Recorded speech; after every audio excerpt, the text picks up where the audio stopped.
Welcome, ladies and gentlemen. Welcome to Talk TV Media Network. Today is another day, another dollar, another day. We are thankful and grateful to God to be on the air today. So, I want to welcome you, all our listening audience today. We have politics today. Politics is what we are here to discuss.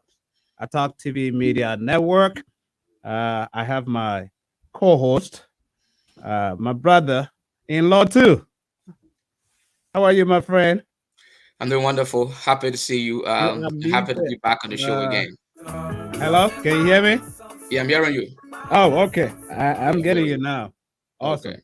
I said, how are you? Welcome to the show, man. Yeah, thank you. Nice being back on the show again. I know. How's the family? How's family? How's everything with you over there? We're doing wonderful. On the East Coast here, doing great. What's the weather like?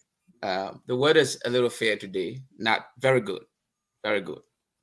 Okay, Not hot, not too hot, not too cold. It's a little bit in the middle. If it is too cold, you need to come over here to Oklahoma, man. Yeah, where we have the best weather. The Liberian weather is here. You know, 70s, 80s.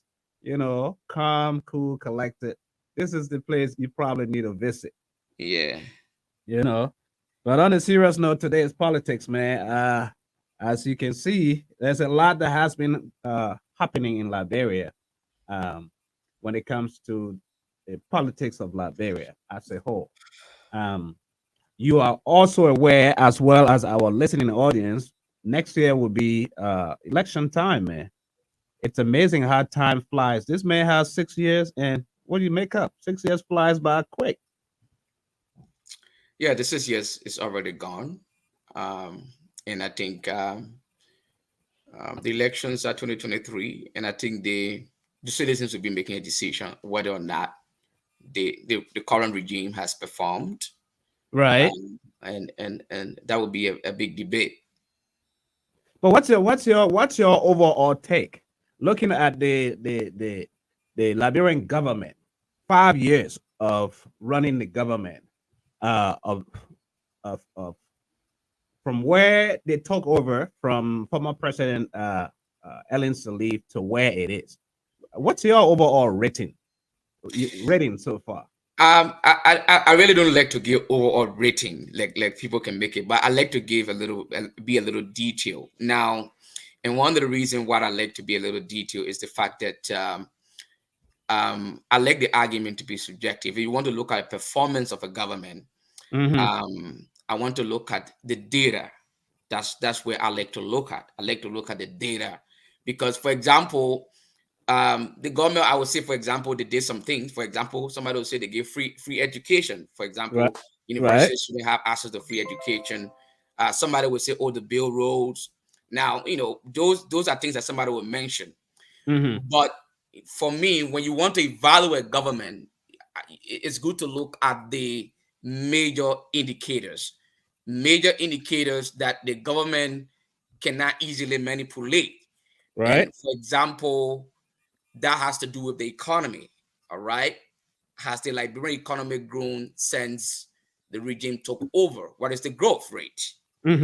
Now, if you look at the current indicators, you look at the reports on Liberia, you see that the what is IMF, what is World Bank projection, we actually have not grown to the way to the manner and form that we need to grow.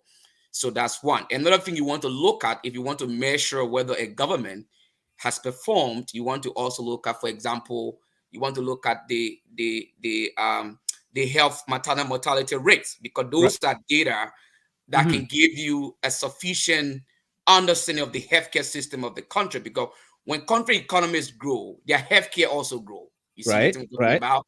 So you Yeah. want to look at the maternal mortality data to see whether between the period they took over up to this period, whether there are some significant improvements in those areas. Now, if you look at all of those data, then you also want to look, for example, the perception, the corruption. Take, for example, in the area of corruption. Yeah. Now, the perception index is an index that is used usually to measure a government, people's opinion about their government. Usually, that research, it goes to the country, it talks to business people, it talks to the citizens, and it tries to look at the perception of people about whether or not the government is fighting corruption. Now, if you look at our performance on that indicator now, if you just pull out the corruption perception index, you will realize that Liberia have fallen back comparatively to Sierra Leone. So when I look at all of these indicators, I believe that the government has not been able to perform to the way it should perform objectively. If you're doing an objective analysis as to whether or not the government performed, those indicators are not showing progress in any area. Wow. That's a very good, perfect analysis. As in order for it to for us to be able to give them a fair rating, those are the indicators that truly one needs to look at. Let, All let me this. let me let me let me just I just sorry for interrupting, but let me just make Yeah. a point. You see, Yeah. for example, you see the MCC. Hmm. Now, the Millennium Challenge Corporation, we failed it about 4 times. And the Right. reason Right. why I we remember. fail I it, remember that. yeah, the reason why we fail in 4 times because that is an objective, well thorough balanced process where you are being measured now on, okay, I build one school here or I give free. No, you are being measured on the basis of the data. And that data is actually not calculated by any politician or whatever. It's calculated by guys who have experts in the field and who Hmm. can be able to assess and say, okay, Here you are making more. Even in that area we failed. So for me, I really think we've not made a lot of progress in the last 5 years. Wow. Let me bring you to another hot topic. What's going on? What has been happening when it comes to the CPP uh, over the years? I know we've discussed CPP, the collaboration political party, so extensively now on the show before, but some of it as well was prophetic. Prophetic in the sense that many of you say on the show that CPP was a marriage that wasn't going to hold. Yeah. It was a marriage that wasn't going to last. And there were other hopes. People say it was going to stand up. This is something that was going to last. But looking at the formulation of or the formation of the CPP and how it was formed and where it came along the tracks, all these tracks, the impediments they have encountered, um, end up falling apart. Now they are at loggerheads in the court of law. Uh, did this come as a surprise to you? For me, it did not come as a surprise. And I think if you go back to one of the sessions we had together, one of the problem I had with the CPP was the framework document. Mm-hmm. I had a problem the fact that they could not form a merger. I have problem with the way they arrange it, collaborating political parties. For me, if I were a lawyer on that team advising them at the time, I would have advised a merger.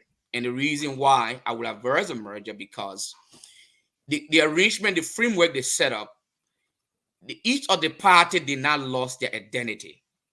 And for me, as a lawyer, that was a recipe for chaos because when people have not lost their identity and they try to set a group of values together, Right. where they can be able to say, here are our core values, here we are going, it becomes problematic. So Let, what let, what let- happened is what happened is each of the different political parties in that arrangement maintain their identities, they maintain their value system, and and we're trying to collaborate. And it did not stay long. We can see now, all of us can now tell you, we can see the backfire. So there were value conflict. They have value conflict. They have legal conflict. For example, let me give you one of the legal conflict here. As a right. lawyer, one of the things I've been looking at is I've been looking at the different political parties' constitution. So each of the different political parties have their different constitutions, instructing them to do something. And then you also have the CPP framework. If those of you who follow the trial, you will see that some of the decisions that the different political parties were taking, they were taking positions on the basis of their respective parties' For the, constitution rather for the, than for the the yeah, platforms. the Platforms. CPP a framework document. You see what we're talking about? Mhm. So those are some of the issues that I saw at the time. Wow. That is interesting. And when you look at all of those, it is that identity that you were talking about. I was almost about to interject, as in what do you mean by that identity? That it had to lose their identity. So they all kept it, uh, as in running on their party platforms, projecting their own individual interest, motives instead of the interest of the collaborating parties. All of them. Uh, so they lost vision. That's how I see it. Yeah, Vision was missing. yeah, Instead of, we want to unseat George Weah, the Weah led government. This is what we need to do. It became a power struggle. It became, I should be there. I am the most qualified one. I should be there. I should be doing this. And you're right. I think that's what led to all of this today, because it's this egotistic, attitude. Everybody wants to become president. Everybody want to be in power, and it's not the case when it comes to life, right? But hmm look at where they've come, dragging all this case, this entire process in the court of law. As a lawyer, we and before I even or go there, I will want to read this for our audience information sake, why they are where they are today in court. Cummings is currently being tried by state prosecutors led by the Solicitor General. And courtesy to our guys from Page Africa, this uh, precept was taken from there. I'm reading from their own publication. So Cummings is currently being tried by state prosecutors led by the Solicitor General, Council of Serenian Civil, on behalf of the All Liberian Party, alleged that Cummings forged the signatures of its leaders. He, along with the party chairman and secretary general, are therefore being tried. You are breaking. You are breaking. Are you hearing me? Your voice is a little muffled. Okay. Okay. Am I much better? Yeah, you're much better. Although there's a little voice problem, but not bad. Okay. I was going to handle it. It said so. He, along with the party chairman and secretary general, are therefore being tried for forgery and criminal conspiracy. This is why these guys are in the court, and they have been testifying against each other when they should have all been together, working together as a group, So what do you make up of this entire court proceeding? Now they're suing each other. The court proceedings, I think, was not a very good decision. First, there's two ways to look at the court proceedings. Now, I'm a lawyer, all right? You cannot win everything in court. Courts don't solve all the problems. There are just a lot of problems that courts don't solve. And this is why you see they have what we call alternative dispute resolution. And the reason why you have that is because there are a lot of implications when you decide to go to court, especially ahead of a political elections. So I don't know why Bernard Ure took the route he took, but I think the route he took was not also is not also to the advantage of his own candidate, Joseph Boakai, because number one, the prosecution of Mr. Cummings is being done by the regime that they all seek to replace. That's the first thing here. So what the prosecutor, if you look at the prosecutor there, the Solicitor General is doing his work as a prosecutor. But another thing people need to understand that he's also an appointed official by the president of the Republic. By the president, yes. So that the law allows him to do a lot of the things he's doing. So even when there are areas for a compromise, he's not going to compromise. He's going to be using the law to his advantage. So let me give you an example. For example, I learned he subpoenaed 17 witnesses. Now, somebody will say, but why are you subpoenaing 17 witnesses? Now, the court cannot do anything and say, okay, no, you can't subpoena 17 witnesses. He's working within the confines of the law. That's the point. The political implication there is that Boakai and Cummings, there is an implication for them because the more they try us in court, even the voters, the message, their message is lost. It's lost. Yeah, it's lost because there's a more focus on the court proceedings. Yeah. You see the issue there? That's one issue there. Now, the next implication here is that even Boakai, you saw how NEG ruled in the case in recent time. I know we're going to go there. But the fact that this case is before the court and this document is being challenged before the court, everybody now has to pay attention to this court process. You see? And so it puts their planning, it puts their campaign into a little problem because you cannot tell what will happen. Anything can happen.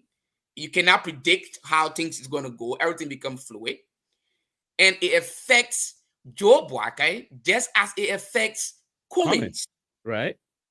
Because even if Joe Boakai go into a political run, assuming he has to go to a second round, he needs the supporters of Cummings to be able to win a second round.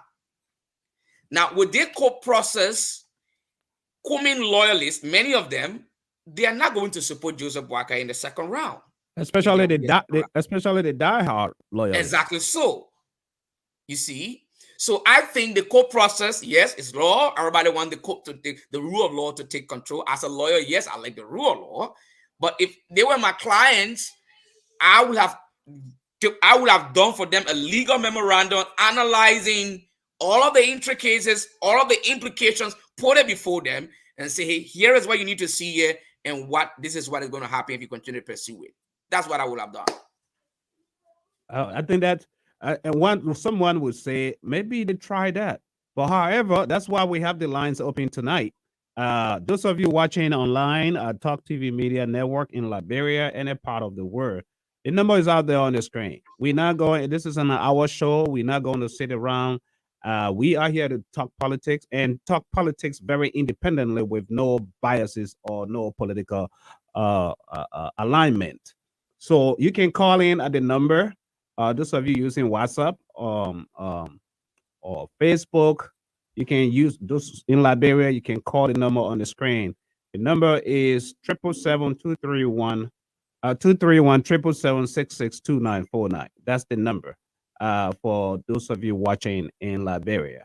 And WhatsApp and USA number is 539-525-1552. And tonight we are talking about CPP, what the way forward, the failure, the court saga, whatever's happening in the court system. Is it helping either parties? You know, with what's happening.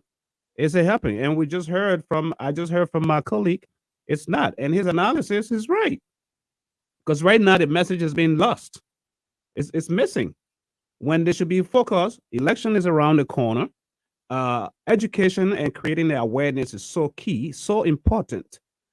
Because when you look at the dynamics of the electoral system, those who goes to the pool in Liberia, majority nowadays are young people voting populists, and these guys sometimes without real education, keeping the awareness, knocking at their door and knocking. Some of them are knuckleheads, keeping them information, this and that. At the end of the day, money is key when it comes to elections in Africa.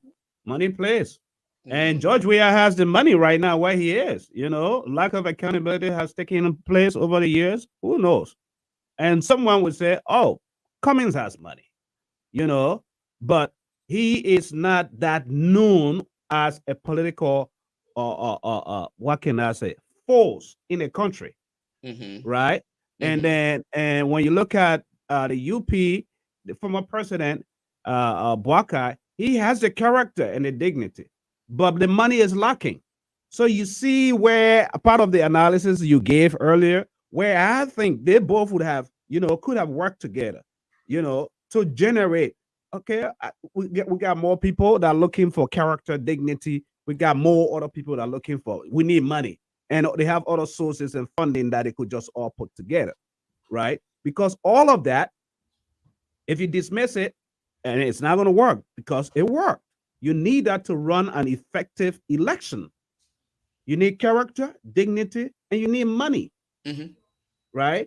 And now, with what we is doing in the country, every time elections are around the corner, you see all these developmental projects, things being done, happening to entice the voting populace.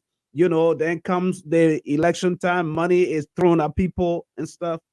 Tell me, with what's happening, they are giving we are a second chance. That's my perspective. That's just how they are giving we are a second chance.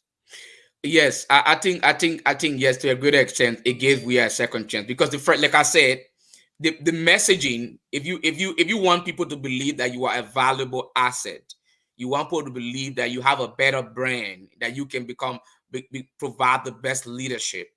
You do not want anything to make your message to lost.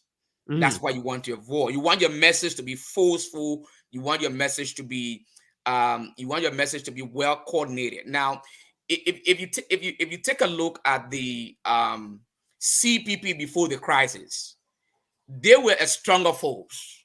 Before the crisis, very strong. And you could feel their impact.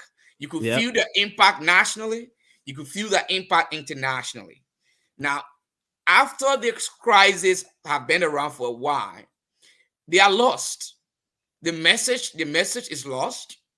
And so it put them at a disadvantage, and it put the incumbent at the point where he can utilize his advantage. His strength is he has access to the coffers of the country. Right.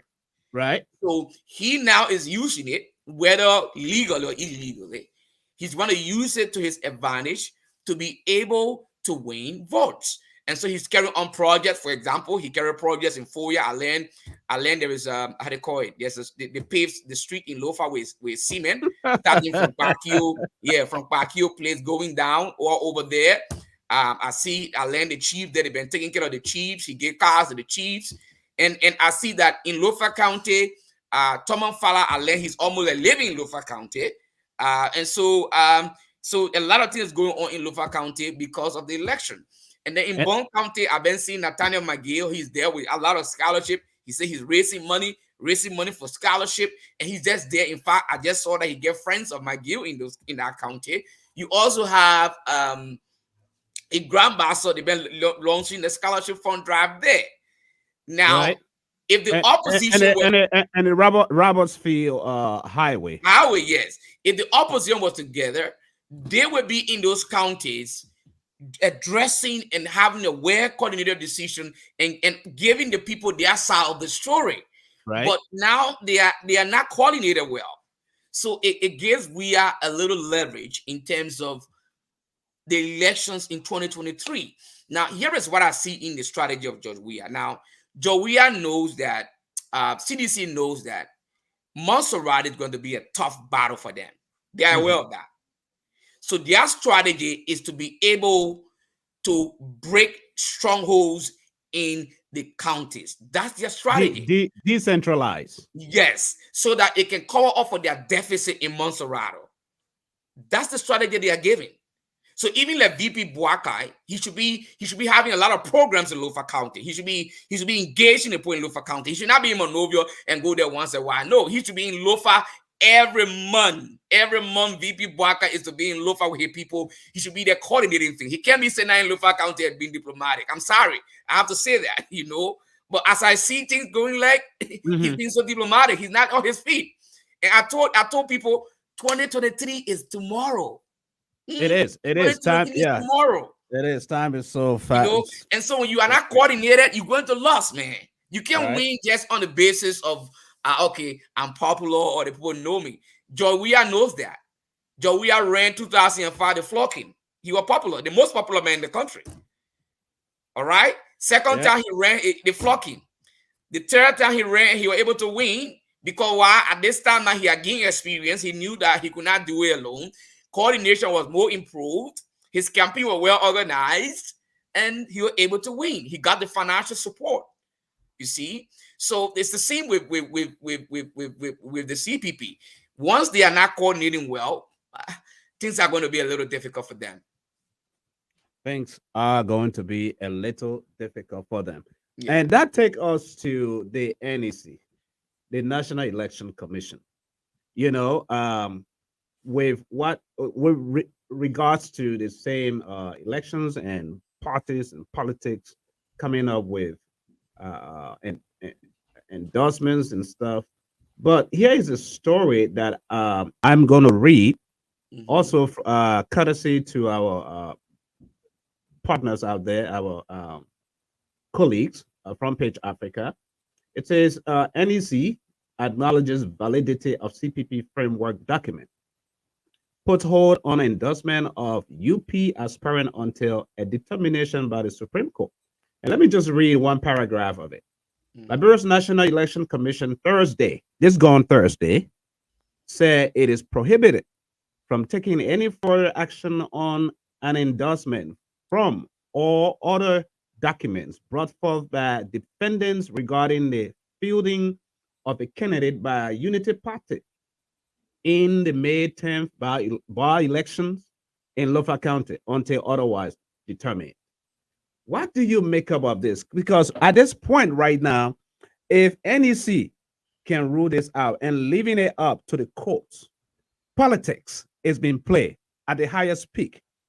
Take a look back with what Lofa has experienced under George Weah with no senatorial representation. With what's his name that was uh, uh, Brownie uh, Samuka. Brownie Samaka, former defense minister Brownie Samaka, not having, to take the seat. And now it's because of the same politics. You see the dynamics come into play. Just like you talked about, the mean spokesman, the lawyer, the playing the politics coming to works with whatever candidate that CPP UP is putting up, because they know, okay, this is Buakai place, Lofa County. If they appoint someone, they come up, that person is going to be a very big challenge. And so, in order to break that, let's tie him down the other way around again. What do you make up of that whole? So NEC is an administrative agency, all right. It's one of those few institutions that is put in the election in the Liberian Constitution, Right. and it is I would call it a specialized court. I would call it a specialized quasi judicial court, specialized in the sense that the focus of NEC is on election matters. They deal with election matters, all right. Mhm. Now, the challenge with NEC ruling is that the agreement before, there were several issues raised. One of those issues was that um, the document is fraudulent. Another issue is that the withdrawal clause in that particular document um, is unconstitutional. That's the argument of Unity Party. And the argument of the other party is that, hey, no, you signed this contract, you agreed to this contract, and therefore you have to live up to this contract. Now, NEC cannot make a decision about the fraudulent document. And the reason why she could not make a decision about that is because there is a case before the courts, a criminal case before the courts regarding the issue of fraud. So Right. NEC cannot go into that fraud case because there's another case that's already hearing the issue of the fraud, and that's it's a criminal case. Now, the issue of the constitution of that particular clause, the withdrawal clause, that they have there, I'm just giving you a paraphrase of it that says that, okay, you can withdraw. If you cannot, if you can withdraw, but you cannot field candidates, raises a constitutional question. Now, the problem with NEC ruling is the very fact that a constitutional question is being raised about that document. All you needed to do is to send the case straight and just do not waste the people time. You try expedite that process, and by this time the case is at the Supreme Court. Right. Right. And the reason why is because NEC has limited power. All right. For example, she cannot interpret constitutional matters because she's not the Supreme Court. You see, so that's one major issue I see there. Now, like you rightly said, if you look at the implication is that these guys are saying, one, if Unity Party cannot field a candidate in the next 6 or 7 months, or in the next 1 or 2 years, it means that Joe Buakai can now run on Unity Party ticket. That's one implication there. All right. So it puts Joe Buakai supporters, in a little bit of indecision. Is he going to run? Will he be a presidential candidate? Now, Cummins also have a fraud case that is before the criminal court, and that case is not yet decided. Right. Some voters looking at the case, they'll be wondering, will Cummins be on the ballot? You see the political implications there of those cases. So, but I know that Unity Party is going to appeal. It's going to appeal the decision of the board, because the board, I don't think the board is going to change the decision of the hearing officer that much. I doubt it. I doubt it whether the board is going to make any other decision other than what they have there. But I believe that the Supreme Court is going to look at the constitutional issue now. The issue of the fraud, The Supreme Court is not going to address the fraud issue now. And the reason why the Supreme Court cannot address the fraud issue is because the fraud issue is before the criminal court. It's before the criminal court. So they cannot address it because there's a likelihood that the fraud case will be appealed to them. So they cannot address that. So I know when UP file her case before the Supreme Court is not going to deal with the fraud issue. Now, the Supreme Court is going to focus on the constitutionality of the contract, which will be very important. Here is why that would be very important. This case will be a landmark case in the Republic of Liberia. So everybody had to be open up. We're open up. This will be a landmark case. A landmark case. Why? Because this will be the first time that the Supreme Court will be deciding whether or not you can have a non-compete agreement in the democratic elections. Now, a non-compete agreement is like, all right, you can withdraw, but you cannot fee a candidate. So automatically, CPP, this current CPP guys are saying, nope, you cannot join the competition. Now, CPP guys' argument is that because of public policy, because of the Liberian Constitution, the provision Article 17 and other articles, they believe that that particular area is invalid. It's unconstitutional.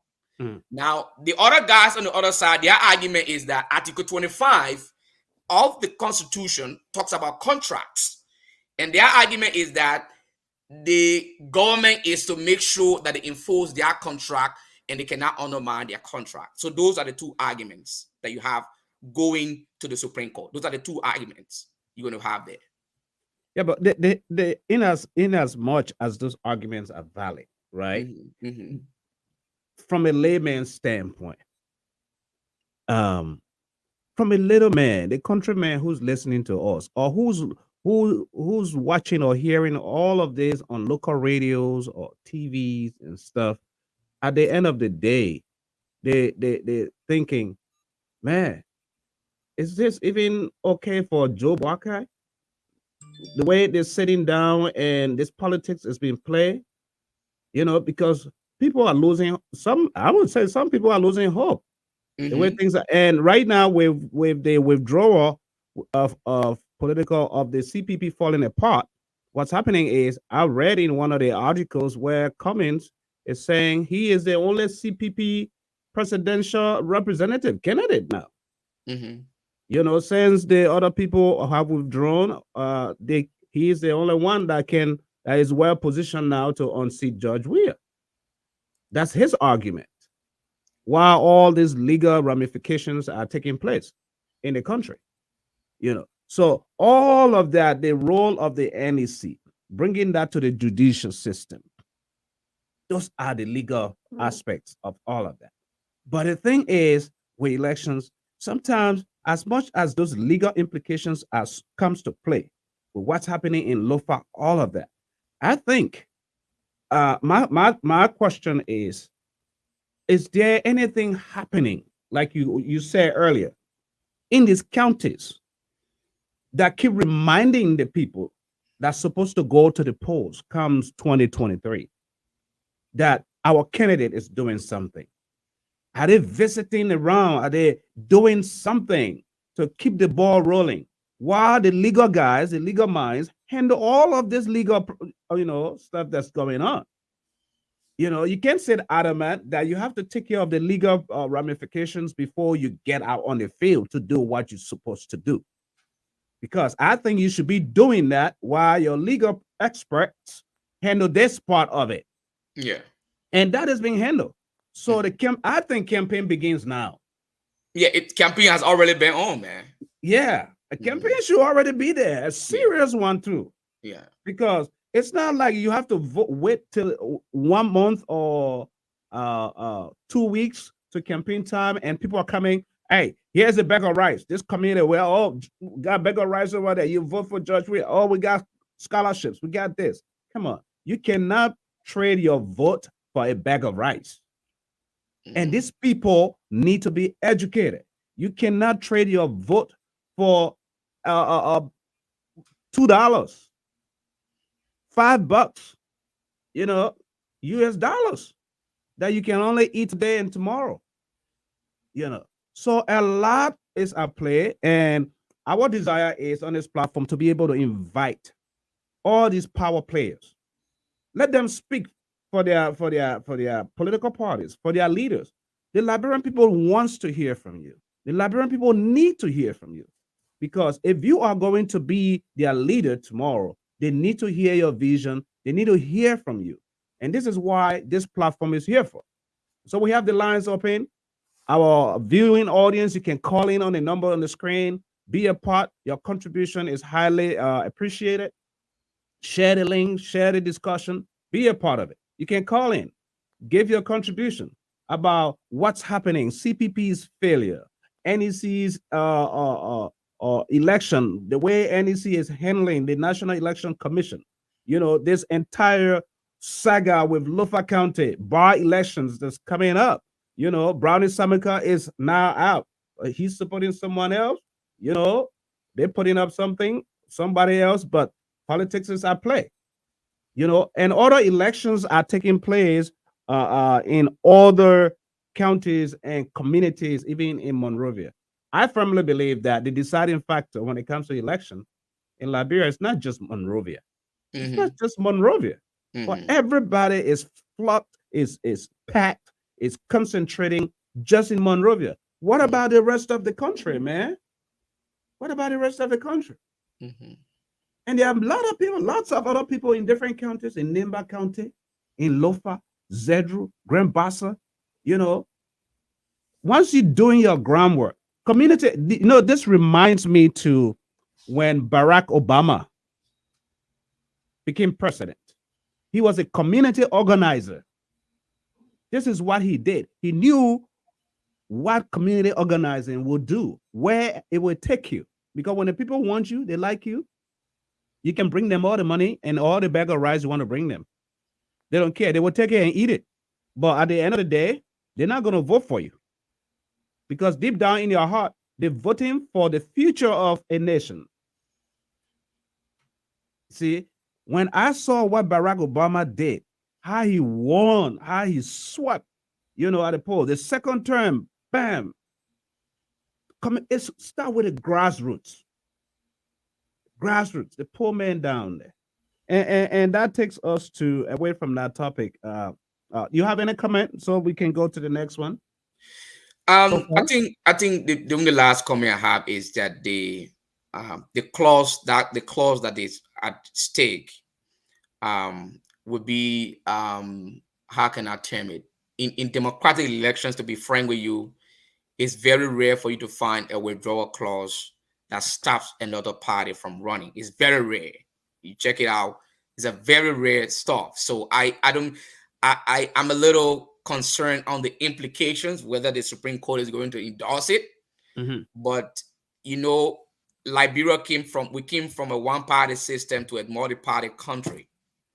So when the Supreme Court endorsed that, what it means is it gives bigger party the opportunity in the future to use money to tie smaller political parties to them so Right. that they will not be able to contest elections. So that's one issue that's going to come out. If the Supreme Court decides to say, okay, we endorse this contract, that unity party, yes, you cannot compete. So that one implication we have there. So if I'm Joel, we have a bigger political party, I could tie the smaller political parties. Then the country is not going to have the competition that it needs to have.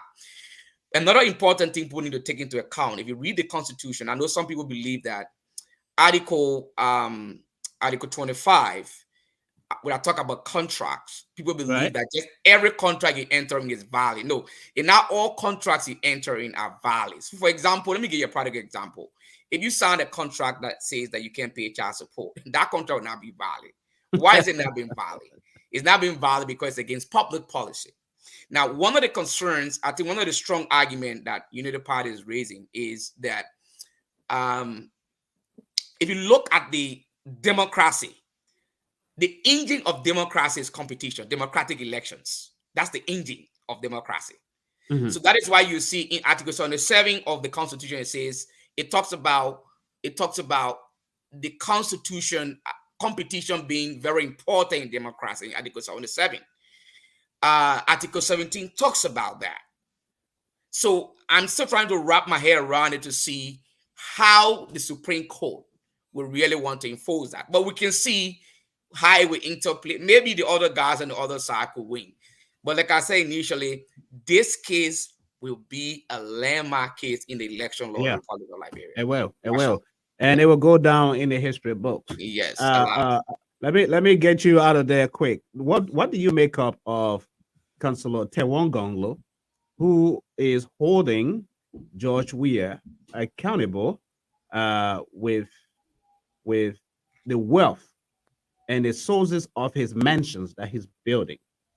Um, we have this story too from our front page, Africa. It says presidential aspirant Councillor Tewongonglo has called on President George Weah to muster the courage and disclose the source of funding for the barrage of properties accumulated and constructed following his ascendancy to the presidency in for the sake of promoting accountability and transparency and in keeping with the public right to know as enshrined in the Liberian Constitution. What do you make of that? I think he's putting forth the right arguments. You know, Teon Gonglo, he's a very strong advocate guy, and I think he always tried to put up very solid points. Yes, I think there are a lot of questions about the president's wealth, and Right. the reason there are questions because we don't know the president's salary. That's one of the problems. I And thought it's supposed to be public. and the reason why we don't know the president's salary because we have a dead legislature. That's the point, because they have to be able to stipulate what the salary of the president is. They should be able to make, to deal with that issue, but they have not yet dealt with that issue up to this time. So because people do not know the president's income, so it's a little difficult trusting a lot of the statements that people are making all around the place. Right. So for example, he built these fabulous properties. For example, the project that he just dedicated, people said that he contributed to that project. All right, how do I know he contributed to that project? We can know how much he contributed to that project.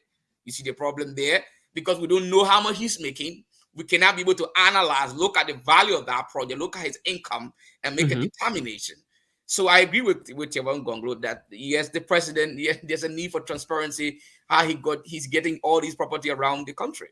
Well, where all this money is coming from, Yes, yes. And most people were saying that he was even broke before he became president. I agree. You know, I agree.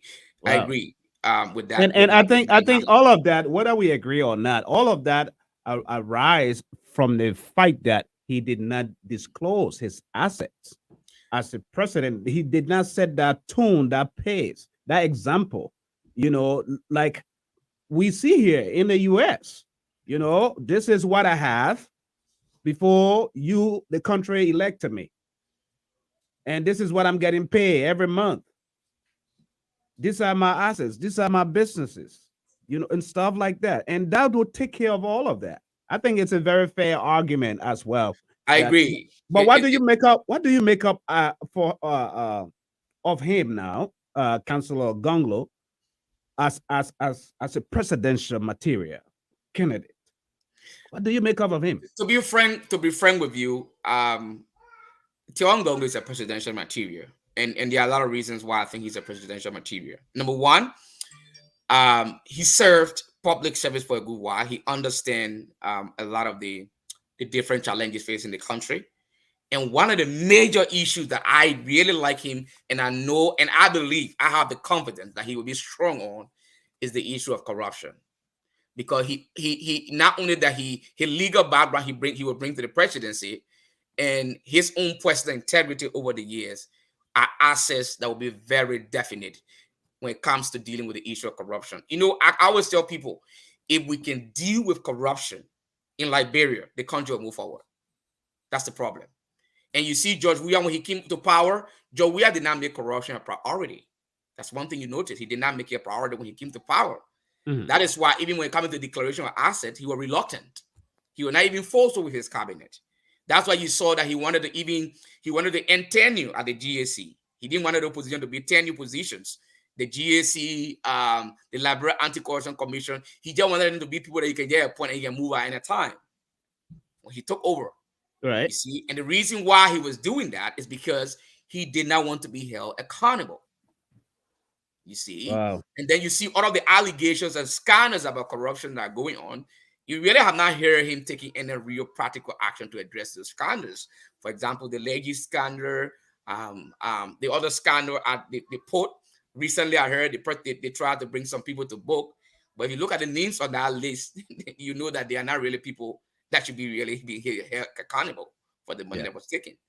You know, Ladies and gentlemen, this has been almost an hour talk show here. My co-host Joel and myself, Sam Gadu, here in the US. Those of you watching us, you can watch us on Twitter, YouTube, Facebook, Twitch. You can find us online or even on our website, talktvmedia.com. And today we're talking a whole host of politics or important topics that concerns the country, Liberia. We've touched on the CPP. We've touched on the by-elections that will be coming up. We've talked about uh, uh, uh, presidential accountability, all of that. But on a sad note, this is one thing I really felt a little bit strong to talk about, to mention, Joel, which has to do with the young lady. Our sympathy goes to the entire family, Princess Copper, who was murdered, and the autopsy report, came, I think, sometimes this week, that it was her death was a result of tuberculosis, TB. Um, and we saw how this issue came to a prominence. Beautiful, beautiful young lady, murdered, and the country's pathologist came up with the information and made a report at the Ministry of Information that the cause of death was TB, was tuberculosis.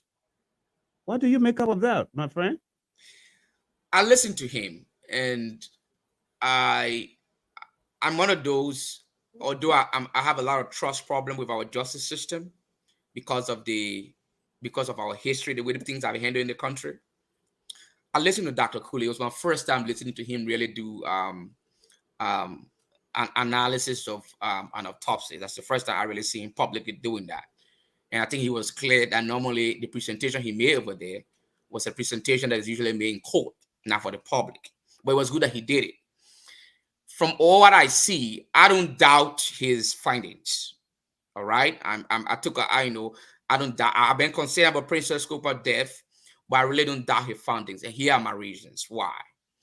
Number one, whenever there's a homicide cases will always involve somebody else involved. So one of the first things there was that there were no injury on her body, no external injury.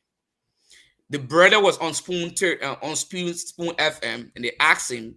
He's a medical doctor. He confirmed.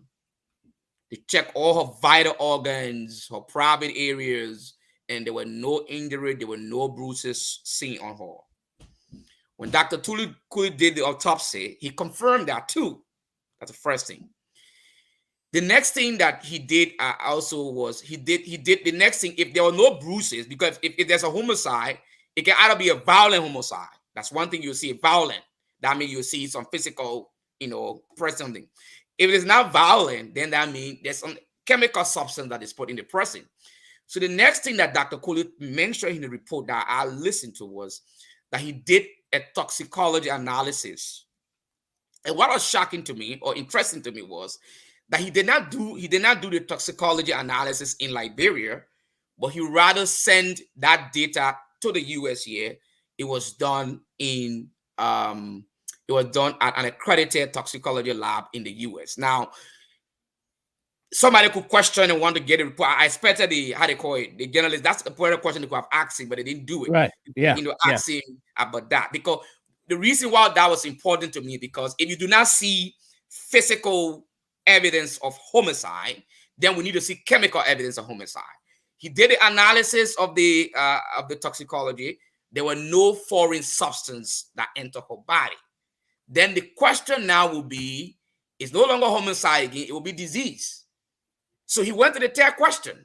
So he answered the first question, external, There were no external injury. The second question, there were no foreign substance in her body, main chemical or somebody present. So the third issue was, then what next? Then he analyzed for TB. Now, one of the surprising findings that he brought that nobody heard in the public at the time was that Princess Cooper went to a clinic few weeks before and she met a physician assistant for cough-related sickness.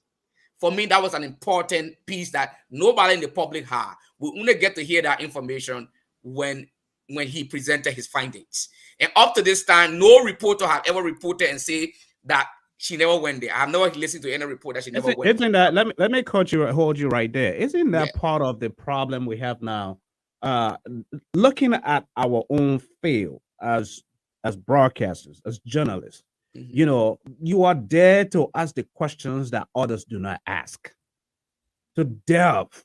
And when you watch those guys asking questions like they don't know what they are even talking about, you know, in instances and cases like that, you have to be on top of your game as a journalist, you I know. agree. But looking back at that case, I know time is of concern to us, but it's important we talked about this. Looking at go all the way back when the incident took place. When you compare to a homicide case, when it happens here in the US, the first thing when the police shows up, they barricade the entire place because the evidence is not just on the body, but the evidence could be around, you know, gloves, traction, you know, people move feet. They survey the entire area. They ask people around, you know, what did they see? They look at the camera system, whatever, you know, all of that. I don't know if that was done on the side of the police, the government, because the government now, the CID or whoever it is, have to handle that part. When they come in, do their part. Yeah, the medical people have done their part. But the other side of the investigation, the on-the-scene investigation, all of that, all the stories gathered together, because sometimes you get a break through stuff like that. What somebody saw, what happened. You know, you protect that environment, that area. I've never heard anything like that. Yeah, we do have crime scene investigators in Liberia. We don't have very trained people there. So that's one of the problems we're having. To be frank with you, one of the problem it's not that all the people that are dying, people are they how to call it, they are being killed by the government. But the problem is that the government, the justice system, Right. can fully respond to the situation. You know, so for example, like in the case of this girl, if there were a standard operation procedure, the crime scene guys were there, the analysts were there, at least the public can see that the government is responding and responding professionally, then it builds the confidence of the people.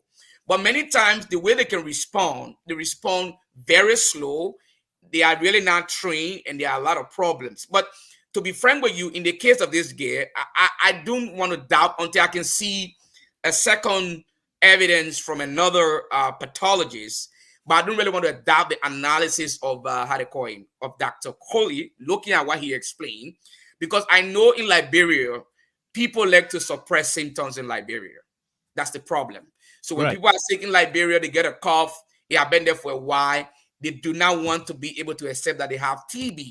That is true. Take the medication, all right, and then they go to a clinic, they go to a place, and they continue to do that for a while. But they are deep down in them, they're having a breakdown, you know.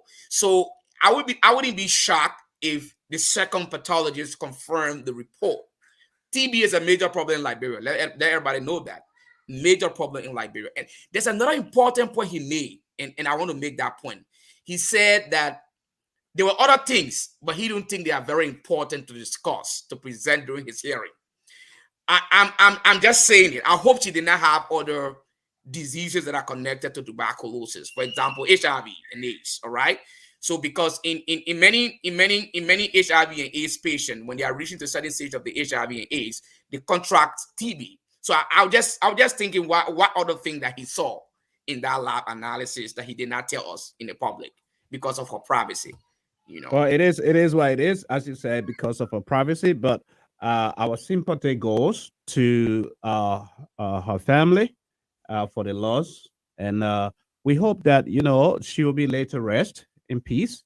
So all of this, we can put behind us, and just hope and believe that she's in a better place, and that the family should be consoled. God is going to take care of them going forward. It is a loss of a life. It's not something funny. It is very, very serious, and our sympathies and prayers to the family. This brings us to a close, man. The time is too short always in this thing, man. Yeah, and I literally, before I even go, I wanted to just bring out what's happening, with the draw that just took place, the African Cup of Nations, AFCON, that took place, and that puts Liberia in a very tough zone. So we'll be discussing that another time. And Liberia will be in that zone with, alongside Morocco, Zimbabwe, and South Africa, come 2023. That's one area we need to talk about. If we cannot get the SKD, Samuel Canyon, though, the nation's one and only sport pitch up to international standards. And we have the man at the apex and the zenith of the country, Mr. President George Weah, who has been a beneficiary of this all his life. You know, can he do something this time around so that SKD would be internationally recognized? So our boys will now have to fly out of Liberia to go play a home match in a foreign country. Yes. That is degrading. That is shameful, for us at this point. So that is another topic that we will be bringing up another time to talk about. But until then, man, any closing statements? I think my only closing statement here is I think the bigger platforms like Spoon TV and the media institutions, they need to look for specialized reporters. So for example, if you have a case that involves a medical situation, right, then employ a medical doctor who will do a specialized interview.